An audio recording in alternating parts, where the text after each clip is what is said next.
Good day, everyone. My name is Rebecca Lilly for the International Association for Energy Economics. It gives me great pleasure to welcome you to today's webinar entitled The Value of Electricity Reliability, Evidence from Battery Adoption. We are grateful to our speaker, Professor David Brown, for today's timely discussion. First, a little bit about the International Association for Energy Economics.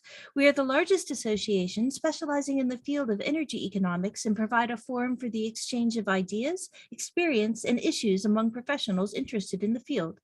The organization produces 2 professional journals, a newsletter, and holds conferences and virtual presentations along with a host of other products and services that you can find at our website at www.iaee.org. If you're not already a member of the association, we welcome you to join. A few housekeeping matters in regard to today's webinar before I hand things over to our speaker. First, this webinar is being recorded for those that cannot participate in today's live event.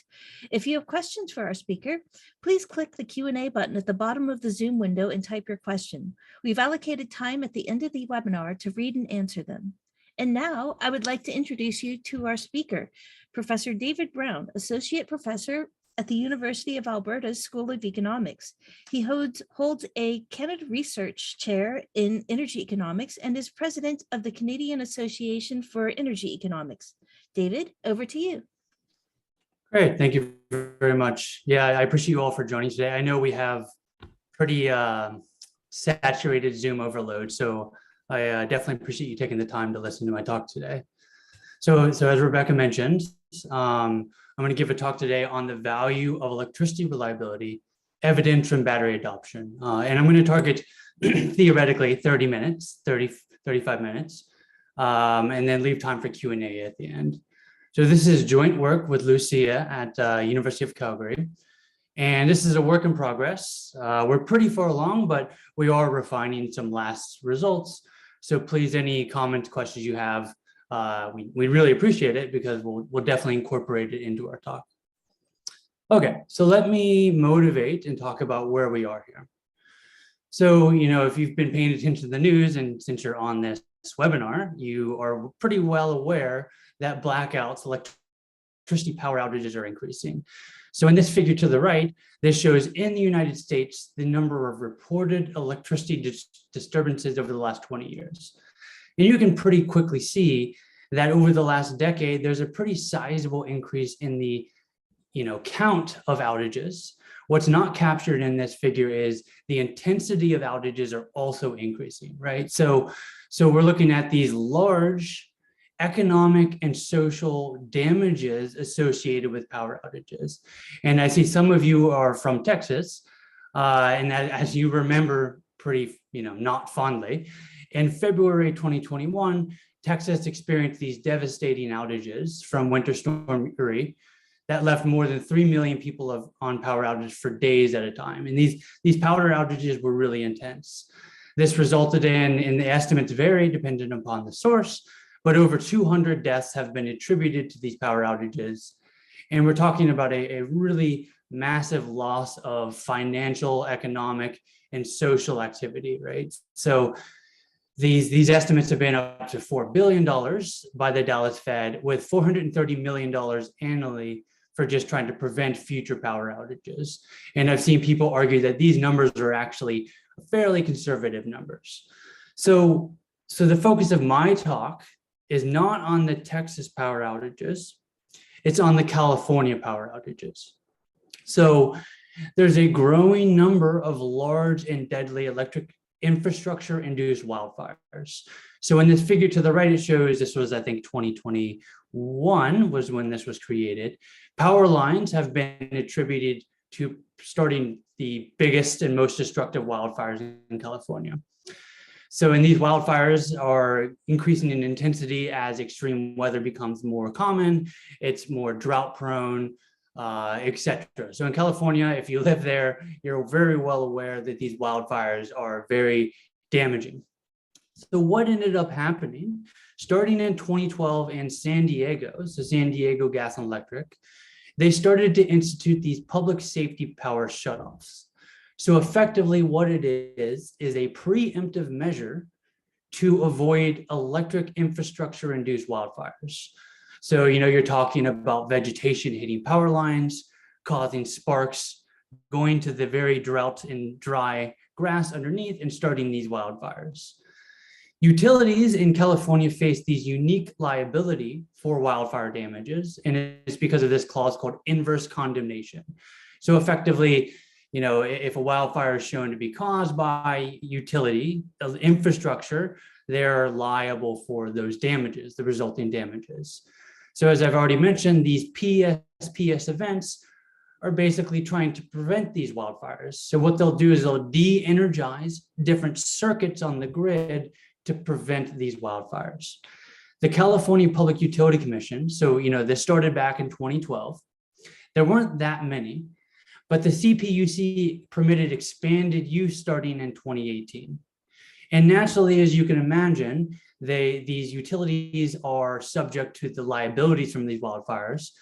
So these PSPS provides a very important tool for them, from life-saving and damage-saving, but also liability-saving purposes, right? So these utilities are going to have naturally an incentive to employ these PSPSs to reduce their liability. And my focus today is on Pacific Gas and Electric. So it's important to recall that in 2017, 2018, there was a string of very damaging wildfires in both of those years. And up to 95 people died across those 2 years in PG&E's district alone. So what ended up happening is CPUC passed a regulation that says we're expanding the use of these power outages. Pacific Gas and Electric was subject to very large liabilities because of very extreme weather events in 2017 and 2018. All of this kind of accumulated to very large power outages in 2019. So the blue lines, I hope you can see them well here. The blue lines is 1 day of power outages. These are all distribution circuits in 2019. So October 2019, this is the region of California that was on power outages. This caused over $2.5 billion in lost activity. People argue that that could even be underestimated. 1.6 million people were affected. People had power outages from 2 days all the way to 6 days. And PG&E CEO, after these outages, reported to NPR. They asked, what do you view the future looking like? And PG&E CEO said that these outages are not going to be ratcheted down for the next 10 years. That was his expectation at the time. So with all of that as a backdrop, naturally, you can imagine, us energy economists are starting to get really worried about resiliency and reliability, right? So we're really worried about these outages. We want to avoid these power outages. Solar-only systems typically cannot provide power during outages. So battery storage is being marketed as providing really important reliability value to these systems, right? During these power outages, hey, you throw on a battery, that's not trivial, it's expensive. You can charge the battery during the day with the sun and discharge the battery at night to provide reliability. So they can partially or potentially fully allow you to avoid the lost electricity. The problem is batteries are expensive. So it's been pretty well argued that financial returns from adding battery alone, which you could arbitrage off of time of use rates in California, is less than the cost of the battery system themselves. So Lucy and I naturally said, when we were thinking about this topic, this suggests other non-pecuniary benefits, and we're thinking in terms of resiliency. To provide you with some data evidence of this, so we simply plotted, okay, the zip codes that had the most intense power outages. This is the battery adoption capacity in watts over time. The first outages occurred in October 2018. They were relatively small in magnitude. In September 2019, we started to get these bigger, larger scale outages. In zip codes, in the top quartile of the outage intensity distribution, we saw a dramatic spike in battery adoption. So we view this as anecdotal evidence that people were responding to power outages by installing battery storage. So what do we want to do in this paper? So basically, we want to employ a unique data set, and I'll tell you why it's unique, because we have really cool data on power outages. We want to analyze the impact of these PSPS events on adoption of residential solar plus storage after these power outages occurred. We want to understand if there's disparities in PSPS-driven battery adoption. So we're really looking primarily at income for the purposes of time today. So do we observe some environmental justice EJ concerns of battery adoption in these regions? And lastly, I'll wrap up relatively quickly with a revealed preference approach to estimate a household's willingness to pay to avoid power outages. We're going to employ this classic economic framework, a dynamic discrete choice model of technology adoption under uncertainty. And I'll get into the details of that later. But most importantly, we're going to estimate a parameter called the value of lost load for residential customers. So we're focusing only on residential customers.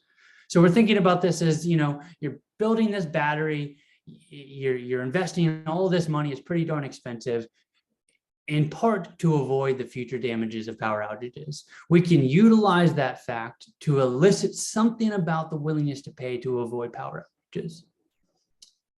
Okay, so that's our goal. Let me highlight, I won't get too in the details here, but the contribution at a high level. So there's a large literature of averting or defensive expenditures. This literature primarily focuses on air quality and water quality. So basically installing filtration systems, buying bottles of water in regions with fracking, etc. So we can use this literature uses variation in exposure to pollutants to back out willingness to pay to avoid damages. We're the first, to our knowledge, to do so in the electricity market context. There's a growing literature that analyzes dynamic discrete choice models of solar panel adoption. Some really interesting work in this case. They primarily focus, though, on the impact of subsidies. So how do subsidies affect adoption of battery storage? But we are going to employ features of these models to model the durable good, the complex durable good decision people are making when they're investing in solar.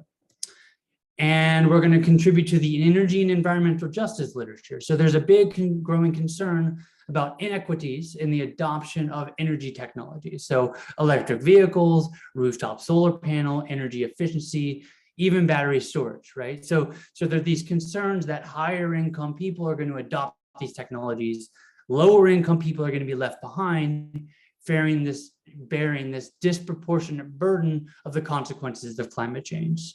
So we contribute to that in the context of battery storage, and most importantly, in the context of wildfires, reducing electricity reliability, and posing that reliability burden on lower income communities.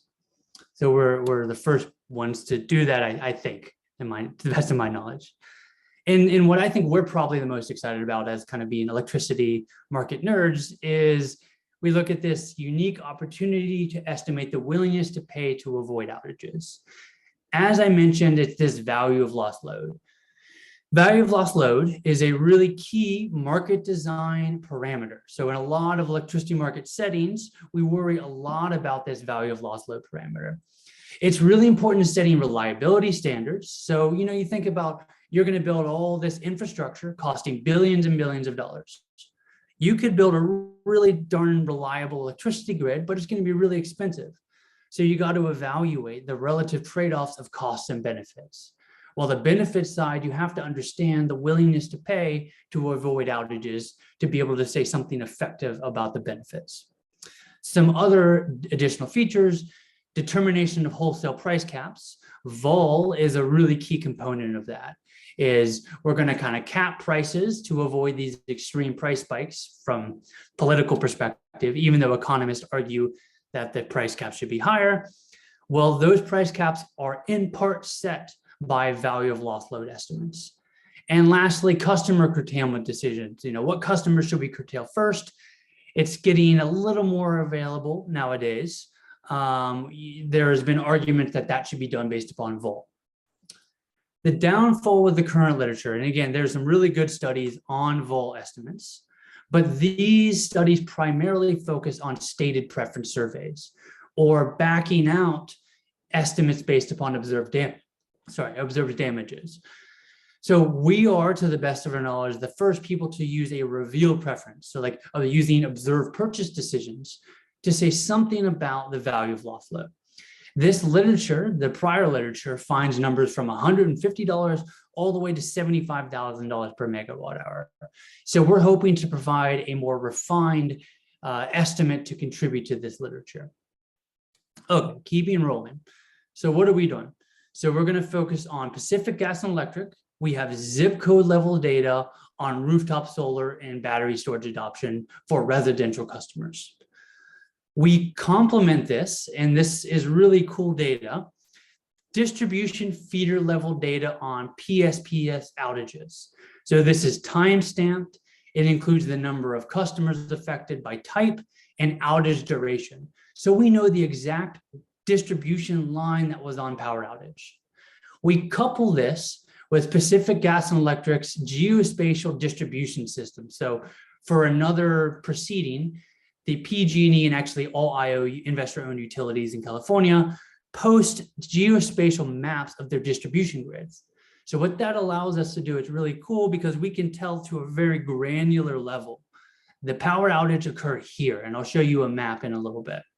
So this allows us to have this pretty unique perspective on the location of power outages. We complement this with data on median income from the US Census.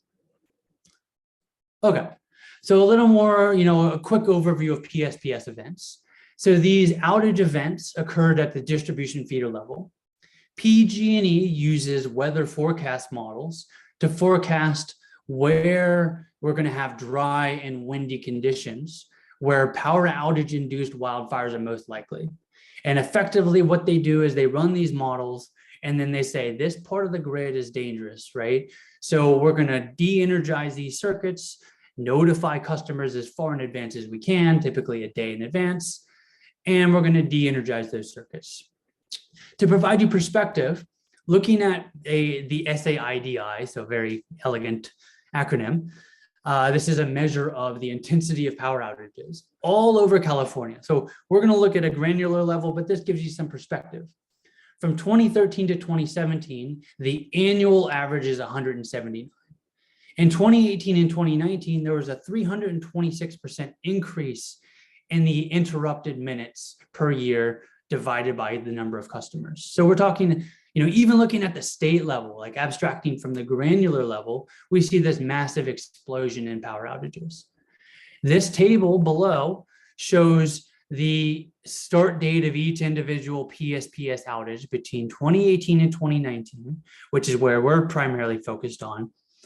Notice in October, we had these really intense, large number of customers affected, hundreds of thousands of customers for days, multiple days at a time, all the way up to almost 7 days on power outage. So we had these really extreme, intense events, primarily in September, starting September, really in October 2019. These events, this is a map of the geographical distribution of these.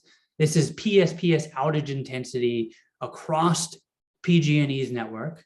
We observe a pretty broad spatial distribution of the intensity of these power outages. So we're going to utilize this time and spatial variation to identify battery adoption. So let me give you an overview of our outage intensity measure. So effectively what we do, as I mentioned, we have this really cool data. The blue lines are distribution lines. The black lines are zip codes. The red line is a feeder in Oakland that was on outage in 2019 in October. So we matched the de-energized circuits to the distribution feeders in PG&E's network. And this provides us with a very geographically precise measure of outage. We want to measure outage intensity, right, at the zip code level. So we got to map this to the zip code. A key challenge is feeders don't abide by zip code boundaries, right? Naturally, that's not surprising to you. So what do we got to do is we got to match the feeder intensity, the exposure at a feeder to a zip code, but feeders move multiple zip codes. So in a nutshell, what we do, we could assume we could just measure the length of the feeder within a given zip code and calculate the percentage of customers on outage by line length. But that assumes customers are uniformly distributed. So effectively what we do is we take the geography literature has this really great thing called the world population weighting. So we break California into 500 by 500 meter blocks with different population weights. And effectively what we do is we want to calculate the population weighted length of a feeder in each zip code. And then we say, okay, there was say 1,000 customer minutes or 1,000 customer hours, I should say, on outage on this feeder alone. We're going to distribute that across the zip codes it crosses by population length weighting. And we can get more into that later if you're interested. But effectively, we use this machine learning literature and geography to then allocate population to zip codes and then weight the outages of these feeders. So what do we do? So basically now we have storage capacity at the zip code month. We have outage intensity, which we're going to measure by residential customer outage hours, which, as I mentioned, is weighted by population using this geography literature weighting. And we're going to do a classic DID. So basically, we're going to compare control zip codes that were never treated. Let's just talk simplistic for now, to treated zip codes that were treated. We're going to have zip code fixed effects, time trend. We're going to allow for zip code flexible time trends to absorb any pre-treatment trends. That's actually not that important, but we include it here. Effectively, what we're doing is we're comparing treated and control, but we're going to allow a more nuanced treatment. We're not going to do a 0-1, you had an outage or not.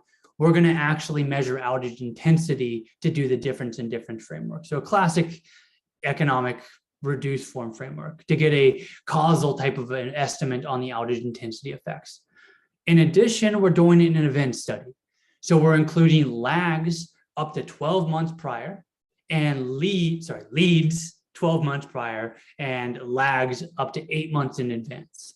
What this is doing is this allows us to do two things. This allows us to estimate if there's a heterogeneous effect of outages on battery adoption after an event. And prior to an event, we want these coefficients to be statistically insignificant.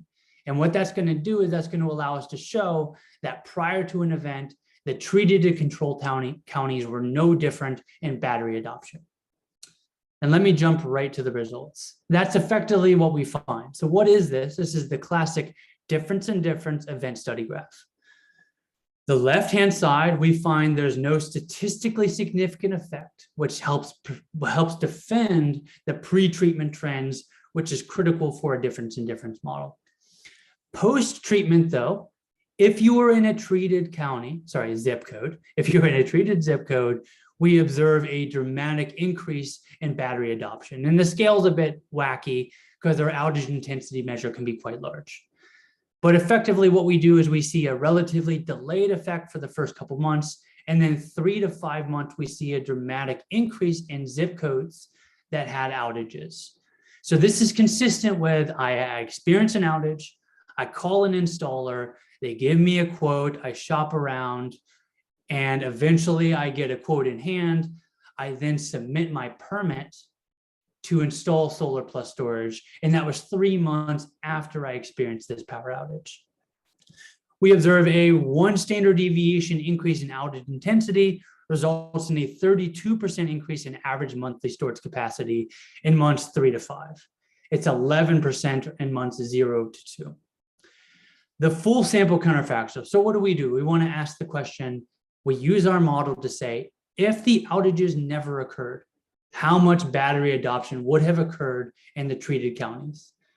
Using that thought exercise, that thought experiment, we find that the outages increased battery capacity in the treated zip codes by 45%. So this is a really sizable shock and a sizable response to the battery adoption. And those of you, and I don't have time to get into this too much, but those of you who are interested, we do deal with the fact that we have a two-way fixed effects model in the recent critiques of that literature. So we can talk about that after. We find heterogeneity in income. we find basically very limited adoption in low income and the top, the bottom third quartile of income. All the adoption is really concentrated in the top 25th percentile of the income distribution, which raises these environmental justice concerns. Okay, so I think I hopefully have convinced you that we have a pretty sizable response in treated zip codes from these power outages. But with that's not enough to tell us the value of lost load. So households, they make these big, large, durable good investments, right? They're weighing large upfront costs with uncertain future payoffs and costs. Rooftop solar can only reduce a household's bill. The addition of battery storage allows us to forego power outages, but it doesn't really provide that much additional savings. So this key benefit of solar plus storage, allowing us to partially or fully avoid outages, we want to exploit this fact to see if we can say anything about the effect of, to exploit the fact that, we want to use this outage intensity to estimate VOLL. Sorry, I got a little distracted there.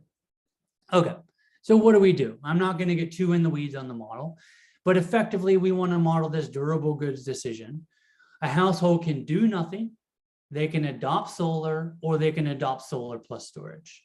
That decision is going to depend upon the expected utility bill, the cost of the technology configuration, and the expected outage hours. So we're going to model this as basically saying, I'm making this decision to maximize my current utility today and my future utility, which depends upon my expectation of all of these things. The utility we're going to model, we're taking the off-the-shelf discrete choice model. If I do nothing, I pay an electricity bill today, and I just go on and live my life. If I adopt solar, I pay a bill only for, I'm using the net metering bill. I pay this net metered bill, so it's actually like 50–60% lower because I have solar. I pay this capital cost of installing solar, and that's it. If I add on storage, I get an additional 10 percentage point increase in bill reductions, which is what we find. I pay these large capital costs of now adding solar and storage, but then I can also forego some damages from future outages by having this battery storage. So effectively, we're saying I could invest today, I could do nothing today, or I could invest today. Or if I do nothing, I can wait and have this option value of investing in the future. So effectively, this model is trying to say, okay, households are making this decision and they're weighing all of these uncertain and complex trade-offs. All right, so if you have questions about the details of that, I want to leave plenty of time for questions. But effectively, what we do is we utilize this additional benefit of battery storage of avoiding future expected outages. And if you want details on that, we can get into it. What this discrete choice model tells us, and we break this up by income quartile, right? Because we found income quartile is really important to explain the variation in the data. So what we find is using this durable good discrete choice model under uncertainty, we find the VOLL ranges currently from $3,600 per megawatt hour to $7,000 per megawatt hour. Comparing this to literature, right? Unless you're really in the weeds on VOLL, you're like, what the hell does $7,000 mean? Comparing this to the literature, there's a really good meta-analysis by Sullivan et al. And they summarize this really broad literature in the United States. They find it's around $1,400 to $6,500. So surprisingly, even though that literature uses a different method, we're kind of on the upper end of that estimation. So we're finding $3,600 to $7,000 in estimates. I want to end by arguing that our VOLL estimate, I view as a conservative estimate. So we have taken, and I haven't had time to get into the weeds, and we should have a working paper soon if you're interested. But we took a lot of conservative assumptions, right? Because we wanted to really provide kind of a lower bound on VOLL. And let me talk about some of the conservative assumptions we've made. So take note of the fact that if there's a lower expected outages because we kind of overestimate expected outages, and I'll talk about why, or higher expected storage cost in the future, our estimated VOLL needs to be higher to justify the observed expense.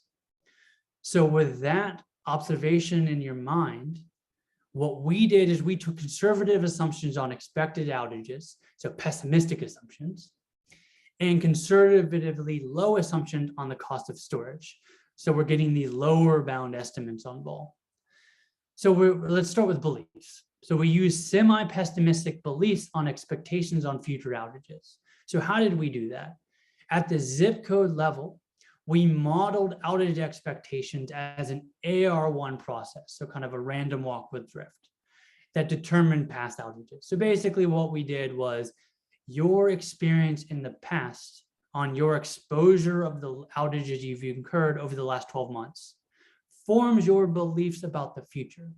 And what that does in the model is it creates a little bit of an upward trajectory because you got this big shock in the past. So you believe you're going to get this upward trajectory. So we run different robustness checks where we say, imagine you have a flat trajectory rather than a bit of an upward trajectory on expected outages or a downward trajectory on expected outages. Again, VOLL would need to be higher, your willingness to pay to avoid outages, to justify the expense if that trajectory was flat or downward. So that's one reason why we believe we have a lower bound estimate.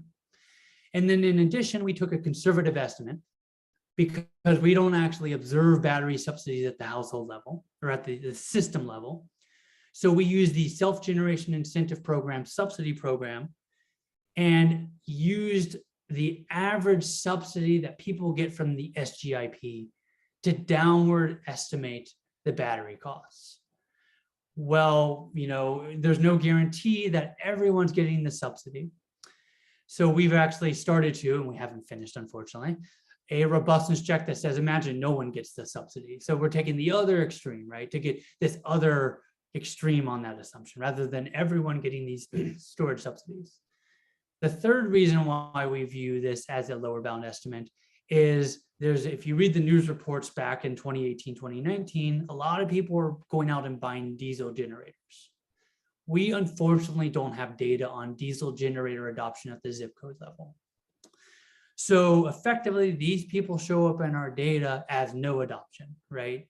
But in all actuality, they're going out and paying a decent amount of money, not a tiny amount, not a massive amount, hundreds of dollars to thousands of dollars to buy backup generators to avoid future power outages. So those people have a non-zero VOLL, but we're attributing a zero VOLL to them. So as any study, I very openly admit the caveats that we face here, but we view these caveats as being kind of a lower bound estimate.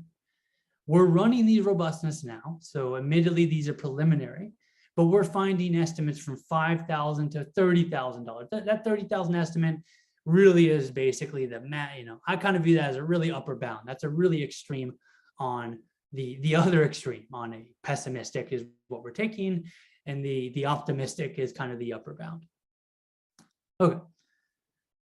So with that, I hopefully gave you a preview. As always, any study is complicated. So there's a lot more details I can talk about if you have questions. But effectively what we did is we utilized variation in the location and intensity of power outages.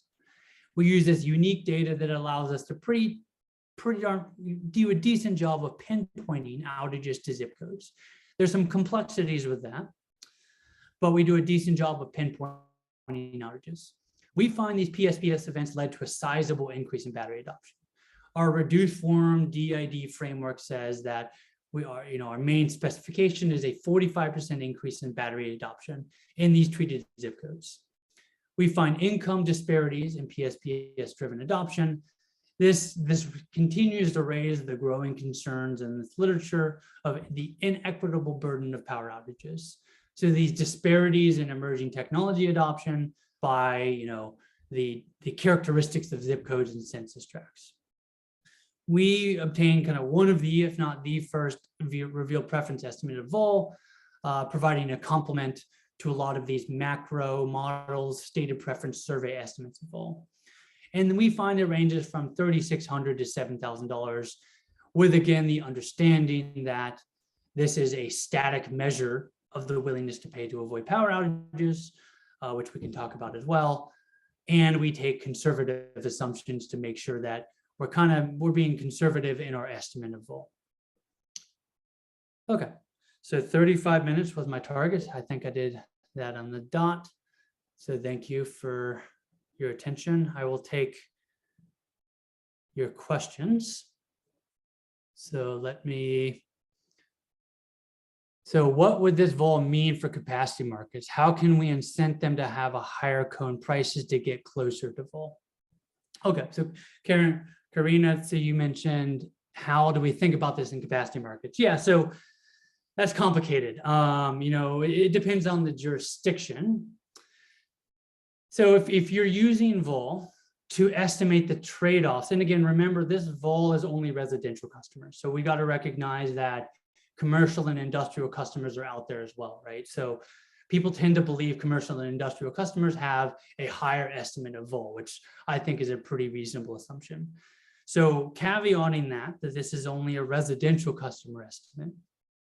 Yeah, so in a lot of these capacity market simulations that I've seen, there is a lot of VOLL parameters, right? So you could build these VOLL parameters into a capacity market simulation to understand these trade-offs between additional capacity, so a reduced probability of future power outages, right? And the cost of those technologies, so cone, right? So as I'm sure you're well aware, these capacity demand curves are very controversial, I would say, to say the least. And you could potentially use our estimates and the estimates in the literature to refine these demand curves. My understanding, though, is the methodology for these demand curves vary by jurisdiction. So a lot of them use kind of just a probability of power outages. They don't actually use VOLL all the time in those estimates. But I do agree with you that I think VOLL, and say our estimate of VOLL, with the caveats that I've laid out, can provide good insight into this cost benefit trade-off, for sure. So I appreciate the question. So Tim Brennan, nice to see you again. So can people buy just storage without solar as outage insurance? What about a presumably lower VOLL for people who don't buy solar plus storage, but presumably still have a willingness to pay to mitigate or avoid power outages? So yeah, 100%. So what I will say to answer your first part of the question is there are very, very, very few people in the data that adopt storage only. Typically, when we observe in the data storage only entering as a row in our data, it's people that had solar in the past and they tack on a storage unit. But even that's relatively rare. So in principle, yes, people could add storage. What I would say in the context of California is it's my understanding that storage alone isn't a very good value proposition. And the reason why is this, is basically the time of use tariff structure in California is not very effective for arbitraging. So basically you're not getting that much money from arbitraging off peak prices. If you have solar though, net metering 2.0, which is during our sample period, is providing non-bypassable charges. So what does that mean?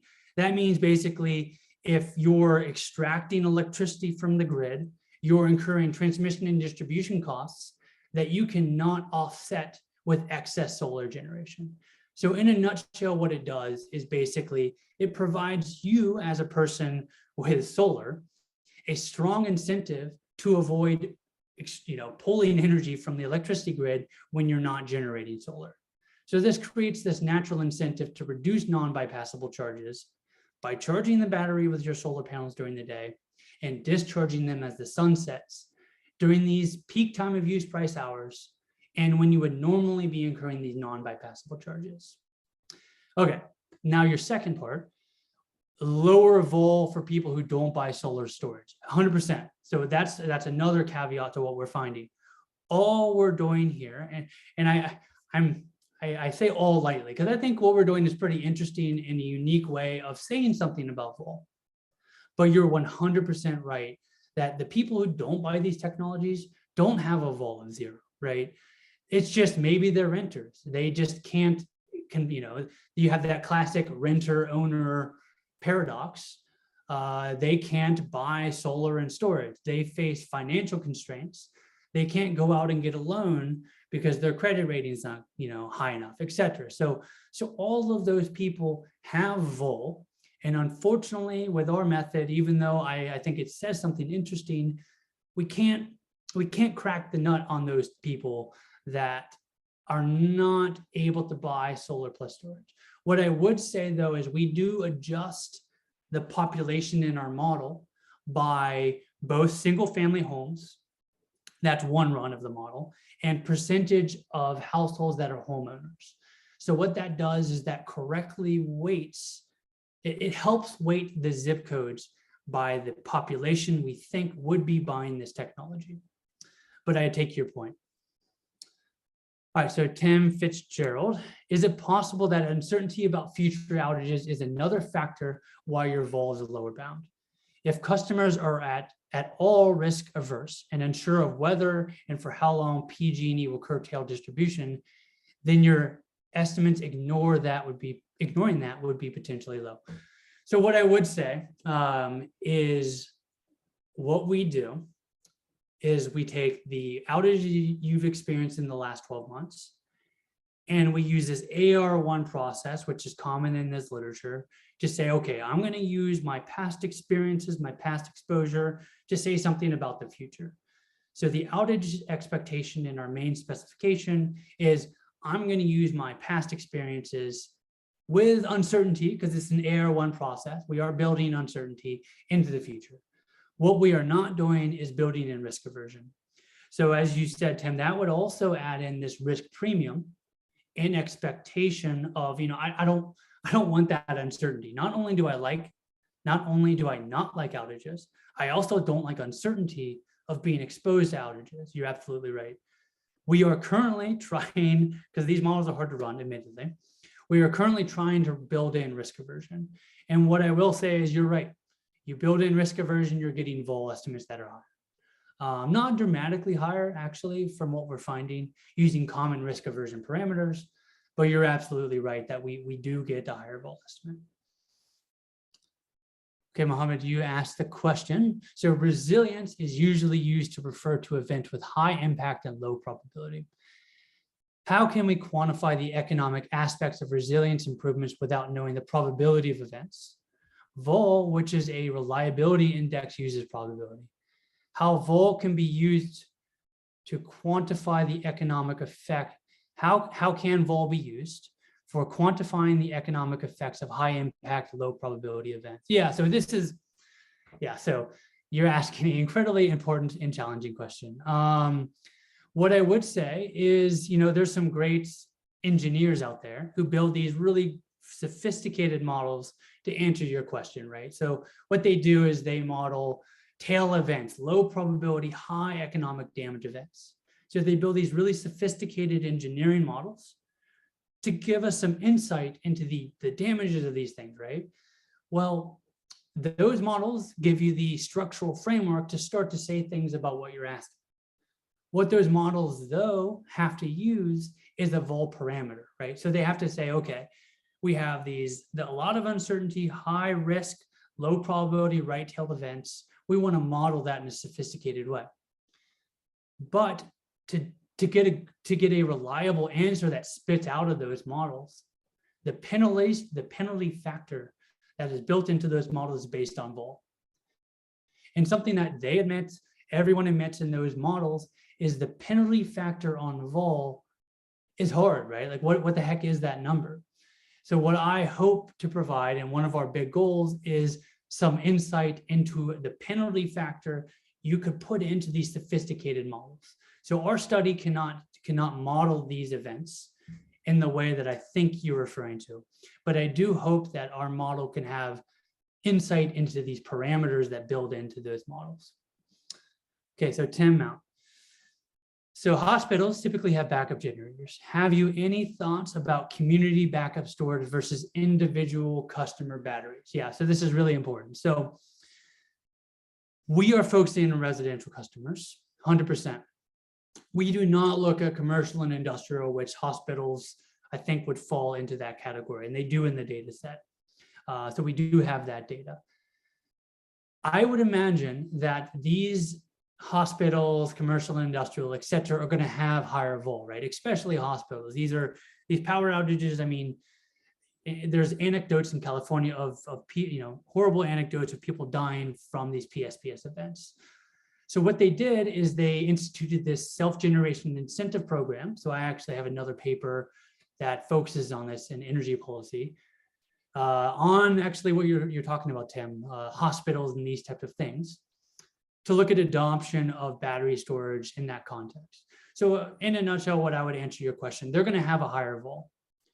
California, since these events, have instituted more aggressive subsidies to target hospitals. The third thing I would say is a lot of these emergency hospitals, commercial and industrial customers are also installing diesel generators, which, as an environmental economist, is not exactly what you want, right? Diesel generators have high emissions, high pollutants, but I understand they provide reliability value. So in order to estimate VOLL in a sophisticated way for something like hospitals, I think you would have to get data on backup generators. But I do think if you had data on backup generators, you model what we do with hospitals, even though I think their objective function would be different than the objective functions we're modeling for households, I gotta believe you're gonna get a higher estimate of VOLL. Great. And thank you for your questions. So let me make sure. Okay, so Michael, is there a calculation or estimate of what the relative cost of a more centralized solution, say an islanding approach, might cost in its relative value to all customers? So, I mean, I guess I'm interpreting your question as like a microgrid, right? Like you're basically saying, hey, I'm going to install a microgrid that islands this section of the grid, say the edge of Oakland, versus the foothills, because what ended up happening to Oakland is the foothills had to shut off power to Oakland, and they didn't have a microgrid to island it. So yeah, I unfortunately, we can't say anything about that, but I think that's super interesting, right? Is, could we avoid the damages of these power outages by installing a microgrid, to insulate a more urban center or a suburban center from these PSPS events, which are really trying to avoid power outages in the foothills, for example, in these dry, grassy areas with transmission lines running through. So I do know California has implemented a lot of funding to install microgrids. And I'm sure, again, we can't say anything about that, Michael, but I'm sure people do, right? They're trying to answer that question of, can we island a section of the grid to avoid PSPS events? Okay, so Tim Fitzgerald, another question. So you pitch the motivation as affecting reliability. So given the data used, isn't this just an averting behavior? So yes, so you're right. So I would view it more in the paper write-up, we say it more as an averting behavior. So you're right. I would view this, just to answer your question immediately, as more of an averting expenditure. Basically, I'm a household. I don't want to have these damages from power outages. I'm installing this as a defensive and averting expenditure. So the consumer storage only helps the customer, not neighbors. You're absolutely correct. Reliability would rely on a substation storage rather than the customer storage. You might have been thinking this and I missed your presentation. To the extent that there is a scale economies in storage, making substation storage more efficient than residential, you might use your VOLL to get at reliability rather than just averting behavior. Yeah, so point well taken. I view this as averting behavior, and that allows us to say something about a private household individual's willingness to pay to avoid power outages. So I say reliability from a person's perspective, not the grid's perspective. So well taken. Okay, so that's the Q&A. Let me go to the chat. Sorry, I think some of these are. So Jesse, you asked, how do you deal with the bias that stems from battery purchases only being purchased by those who can afford it? For example, households can have a willingness to pay that is slightly lower than the price of home storage. In short, how does your estimation technique VOLL deal with this? So our attempt at dealing with this is twofold. So first, we allow VOLL to vary by income quartile at the zip code level. So what that does is that basically says, okay, we're trying to break up, by affordability, I guess, in a sense. The second thing is in the model, in this discrete choice model, you have to expand the data set. It's at the zip code month, but the data set's actually expanded at the individual level. So how do we do that? We take population and multiply it by two things, and I said this before: percent single family home, that's one run of the model, and percent owner occupied housing. And what that's trying to do is get a little bit at your question, right? So basically what we're trying to do is we're trying to scale a zip code by the proportion of the people that are more likely to have, they're more likely to be homeowners, I mean, by definition, for the percent owner occupied. And then also splitting it by income quartile. But again, as I'm very open about the caveats about this, our VOLL estimates build in the frictions that you're afraid of. So that's why and in the paper, we caveat this in the conclusion that the VOLL estimates we have in part have these frictions, right? Like not everyone can go to a bank and get a loan, right? So the frictions are a little built into it, but we do things to try and tease out what you're asking. Okay, so Michael. Okay, so I think I've got to all your questions. So yeah, let me know if you have any last minute questions. I'll give it a few more minutes and then I'll talk just to give some people some time if you have questions. But if not, I appreciate your time and I appreciate your questions. So yeah, in a nutshell, we do a lot more in the paper, but this gives you the flavor of what we're trying to accomplish here. And I do think we provide some pretty interesting insights into VOLL, but I do view this as a first step, right? So I think future studies, and we are extending this, future studies can utilize our framework to say something about, and as Tim, you said correctly, private individuals' willingness to pay for reliability as an averting expenditure. Okay, and shoot me an email if you have any other questions. We do have a working paper version, and I will share it. We're still working on it. Obviously, we're refining things.